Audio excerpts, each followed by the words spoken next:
My manipulative brother was stealing from our dying mom, so I exposed him, and she kicked him out. He returned to steal from her again, so this time I called the cops, and that's when my mom revealed a disgusting secret about him. My mother was dying from lung cancer, and I remember walking in on my brother stealing her opioid patches which she needed for pain relief. I demanded to know what he was doing, and although he denied it at first, I kept pressing him until it eventually got too much for him, and he blurted out, "Fine, I am stealing them." And guess what? I do it every night.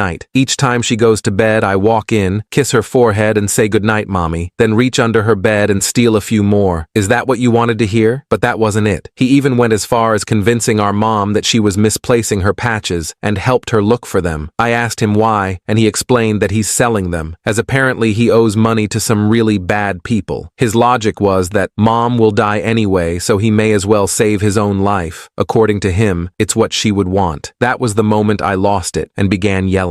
I called him pathetic, a coward, a disgusting excuse for a son, and that's when the door swung open and our mom walked in. She looked weak and frail, and I knew that the truth would crush her at that moment. She started asking what was happening relentlessly. I stayed silent, but she demanded that I tell her. I looked around and quietly told her that Jake was stealing her patches and planned to sell them for money. The look on her face hurt my heart. I'll never forget it. Tears began to fill her eyes, and she looked at Jake, who was staring at the floor, ashamed. She asked him if it was true, and he stood there and nodded. He tried to explain himself. He mentioned that he was in deep and scared, but I didn't know what he meant. Deep in what? I watched as her heart broke right in front of me. She shook her head, and tears streamed down her face. There's a long silence. Jake doesn't have an answer. He stood there, looking like a little kid who got caught doing something wrong. Mom eventually went back to the living room, but not before giving Jake one last look of disappointment. I was too angry to feel sorry for him. I couldn't believe he would do something like this. The next few days, Jake and I barely spoke to each other, and when we did, it was cold and awkward. I was ticked off at him, and the more I thought about it, the more I realized there had to be more to the story. Jake had always been a screw-up, but this was a new low, even for him. So, I start digging around, trying to figure out what's really going on. Jake had always been the kind of person who could charm his way out of anything. He was the life of the party, but charm could only get you so far. I found out he'd been spending a lot of time at a casino about an hour away from here. At first, I thought maybe he was just going there to blow off some steam, but then I found out he was gambling. A lot. He wasn't just in a little bit of debt. He owed thousands of dollars to people who hung around the casino. I guess they were loan sharks. I knew they wouldn't just let him walk away if he didn't pay up. I then checked Mom's accounts and saw large lump sums of money had been withdrawn. I checked who the recipient was, and it was in black and white. My brother was not only taking her pain medicine, but he was also siphoning money out of her account to fund his addiction when she was already struggling to pay her medical bills. She was always in and out of appointments to treat her cancer, and the co-payments were slowing but surely draining her account, especially now that she couldn't work anymore. I had to talk to Jake. I couldn't let him keep getting away with this, no matter what his reasoning was. When I confronted him about it, I did it in the kitchen late one night because I knew he was a big snacker. I cornered him while he was making a sandwich. I told him that we needed to talk and told him everything I knew. Jake froze and dropped the knife he was holding onto the counter. For a second, I thought he was going to deny everything, but then he confessed. It was like all the fight had gone out of him. After spilling everything, he apologized. He said he didn't mean for it to get this bad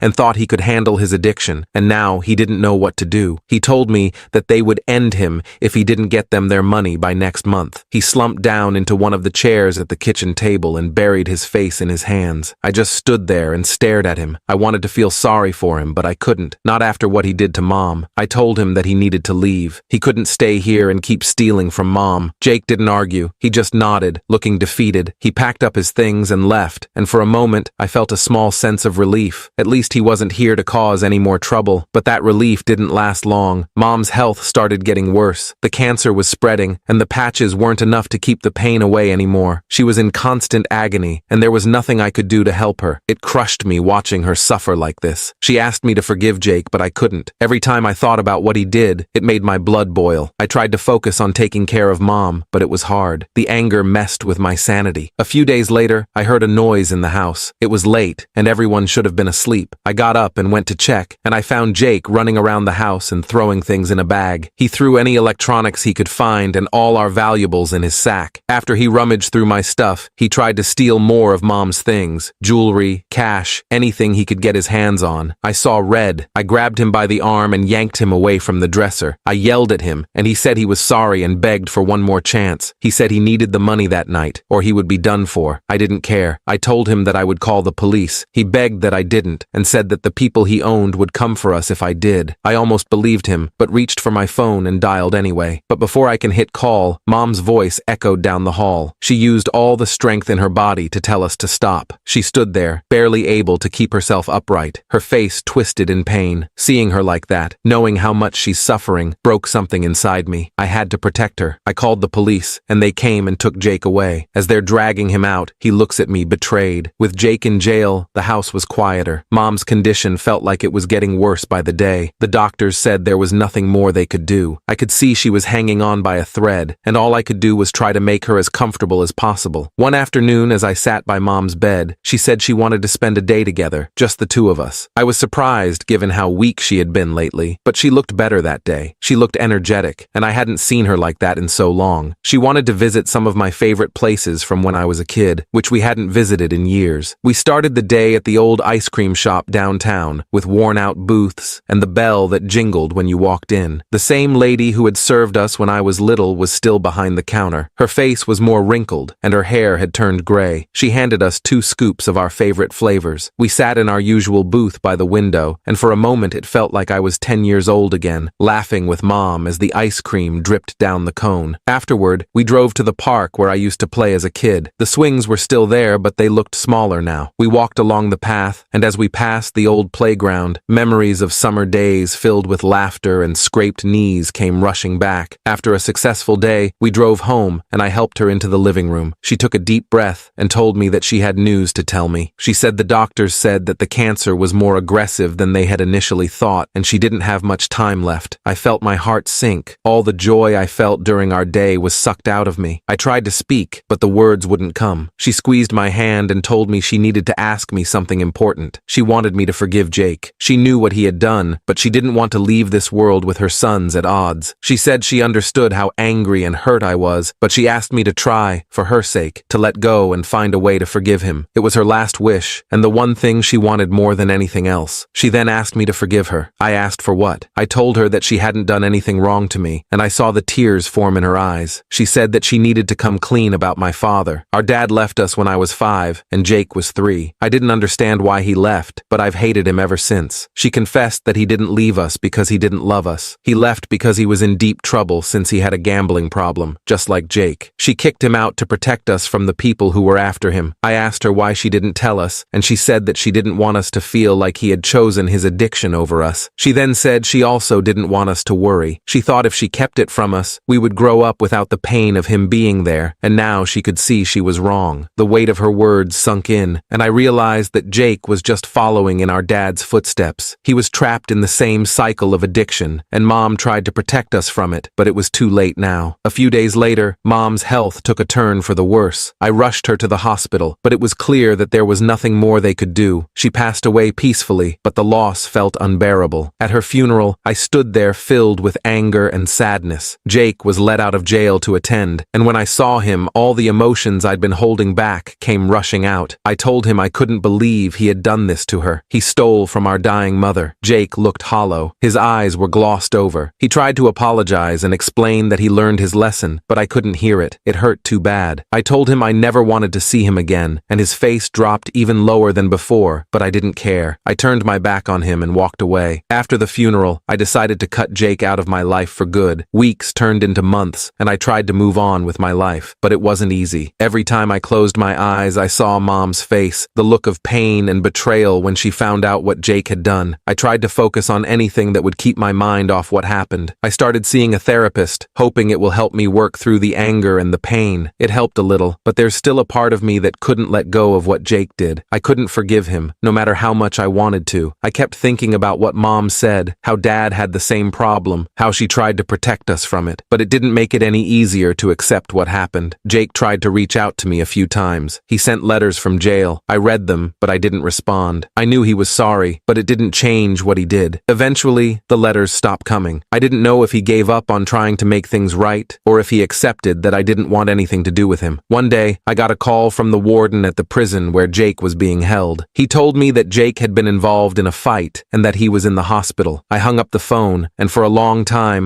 I sat there staring at nothing. Part of me wanted to rush to the hospital to see if Jake was okay and make sure he wasn't hurt too badly, but the other part of me wanted to ignore it and pretend I never got that call. In the end, I did nothing. I didn't go to the hospital or call to check on him. One day, I got another letter in the mail. It was from Jake. I almost threw it away without reading it, but something stopped me. I opened it, and inside was a single sheet of paper with just a few words written on it. It wrote, "I'm sorry. I love you. Please forgive me." I stared at the words for a long time. I felt a lump in my throat. I folded the letter up and put it in a drawer. I decided it was time to forgive Jake. Not for him, but for me. I grabbed a pen and a sheet of paper from my desk and wrote him a letter. It wrote, "Dear Jake, I got your letter. I've thought a lot about what you wrote and decided to forgive you, but this is the last time you'll ever hear from me. I need to move on with my life, and that means letting go of the past and letting go of you. I want you to know that I've forgiven you, and I think Mom would want me to let it go. She asked me to forgive you, and even though it's taken me this long, I'm doing it now. I hope you can find a way to move on too, to live your life in a way that would make Mom proud. I don't want anything to do with you anymore, but I want you to know you've been forgiven. I hope you can find some peace in that. Take care of yourself. Goodbye." I sat back after I finished the letter. It was like a weight had been lifted off my shoulders. I folded the letter, slipped it into an envelope, and addressed it to Jake. As I sealed it, I knew that this was the end of the road for us. I mailed the letter the next day. After that, I tried to keep Jake out of my mind.